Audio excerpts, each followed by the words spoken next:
Massey board and the faux board.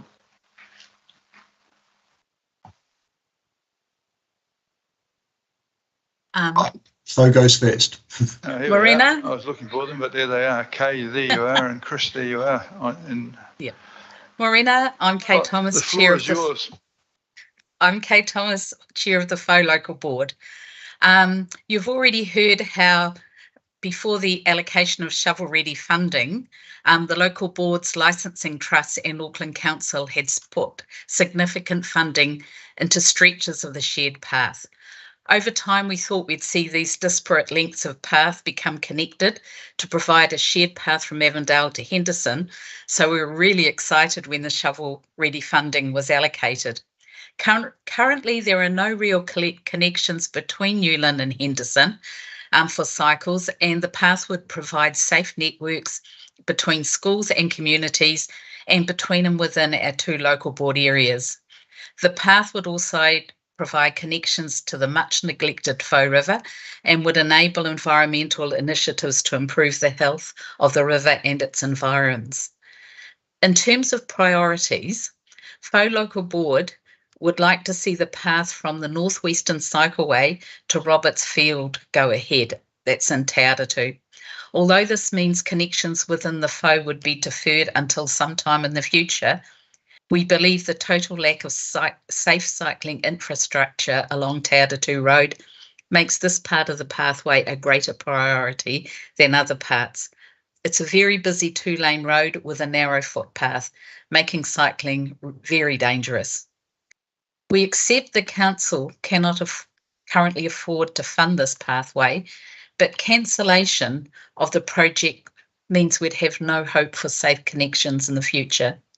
We ask that the decision about cancelling the Te Whau path is deferred until all avenues of central government funding have been fully investigated. Thank you, and over to my colleague, Chris Carter. Thank you for that. It was from the motorway to Roberts Road, did you say? Yes, in Te Atatū. Right. Thank you very much, Kay, and that was very, very generous of you to set the first part of the construction in the Henderson Massey local board area.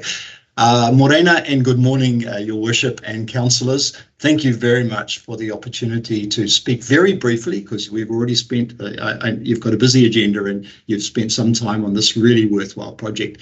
I think we can all see the logic of not killing this project off. Of course, it gets killed off if the council pulls funding. Now, sitting around the table at the moment or online are two former parliamentary colleagues, Christine Fletcher and Maurice Williamson. Both of them will know, as I know from my previous life, that you always, no matter how big your budget is, and when I was Education Minister, I had a budget of 11 billion, there's always more projects than cash. So you have to do a cost analysis and decide which are the most worthy. And this is an incredibly worthy project. Look, I think you can all see from this morning's presentation by Tony Ross and Iris that this is the logic of this is sort of pretty compelling. If the council pulls out, it's just never going to, this project is never going to be finished.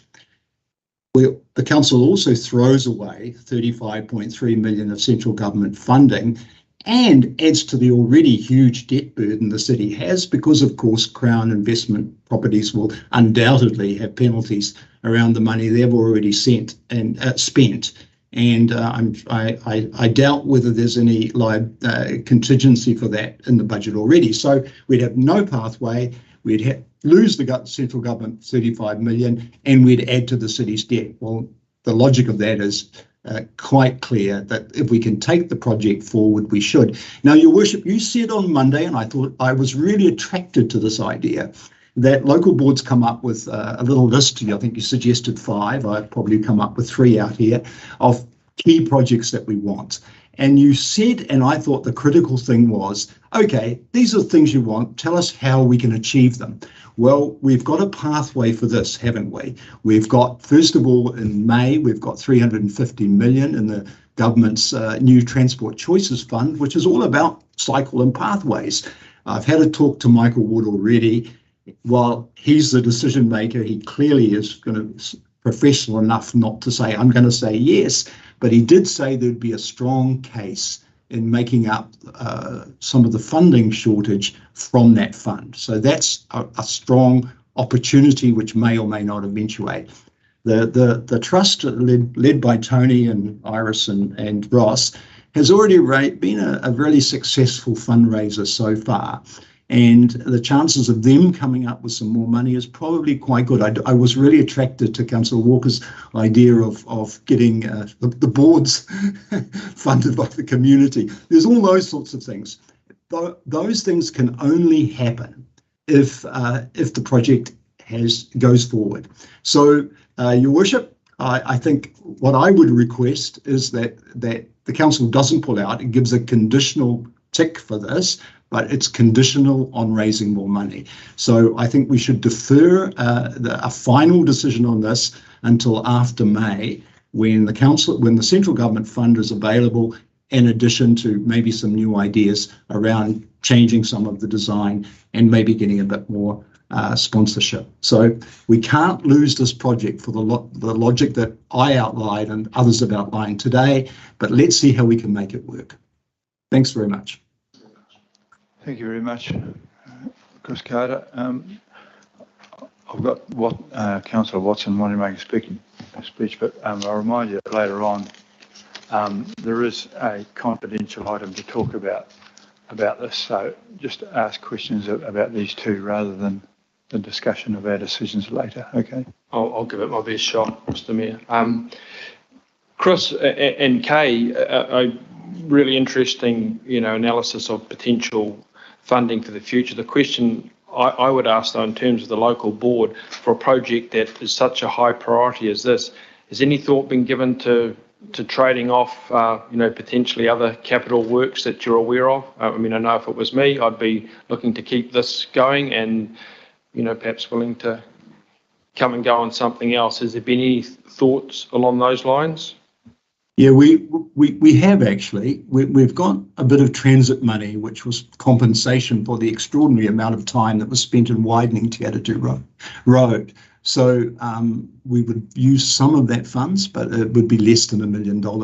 And certainly if we can find any cash from our capital works program that's spare, and there is a possibility of something less than $1 million, we'll certainly be throwing it into this project.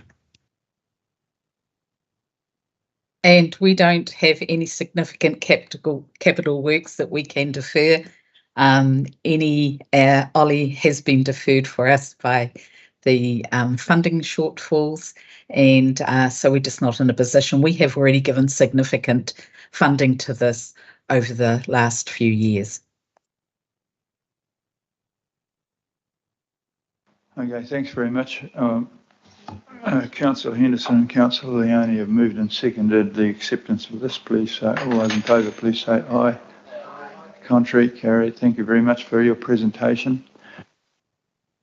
The next item is extraordinary items, of which there are none that are known.